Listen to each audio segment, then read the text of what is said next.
కొన్ని కంటికి నచ్చాయని కొంటాం, కొన్ని ఒంటికి నచ్చాయని కొంటాం, కొన్ని ఆఫర్లో కొంటాం, కొన్ని ఎవరైనా రిఫర్ చేస్తే కొంటాం. ఇప్పుడు పక్కింటి ఆవిడ షాపింగ్ చేసినా సాయం రమ్మంటది. సైలెంట్ గా ఉంటే ఏమంటది? కొన్ని కొంటాం. ఎవరో చీరలు కొట్టేటం ఓపెనింగ్ కి రమ్మంటారు. ఊపుకుంటొస్తే ఏమంటది? కొన్ని కొంటాం. ఆ మొన్న మన కాలనీ కమ్యూనిటీ హాల్లో ఎగ్జిబిషన్ పెట్టారు. వంట చేసేసి ఓ చూపు చూద్దామని వెళ్ళాం. కౌంటర్ లో చీప్ గా చూస్తే కొన్ని కొన్నాం.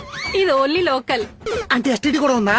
ఆ కేరళ ట్రిప్ కి వెళ్ళాం. గుర్తుగా ఏదో ఉండాలి కదా. కేరళ చీరలు కొన్నాం. కంచికి వెళ్ళాం. పట్టు చీరల సంచితో వచ్చాం. మన కాకినాడ పెద్ద కర్మకి వెళ్ళాం. పక్కనే ఒప్పాడా డ్రైవర్ తిప్పాడా. కొన్ని కొన్నాం. లోకల్ ఎస్టీడీ కాకుండా ఇంకొన్ని ఎక్స్ట్రాలు కూడా ఉన్నాయి. అయ్యేంటి? చెప్తా KG sale, closing sale, clearance sale, ఆషాఢ సేలు, బిగ్ బిలియన్ సేలు. చాలు. కట్టుకోవడానికి ఒక్క గుడ్డ ముక్క కూడా కొనుక్కోరానే మీరు? ఆ పర్పస్ కి సపరేట్ షాపింగ్ ఉంటది కదా.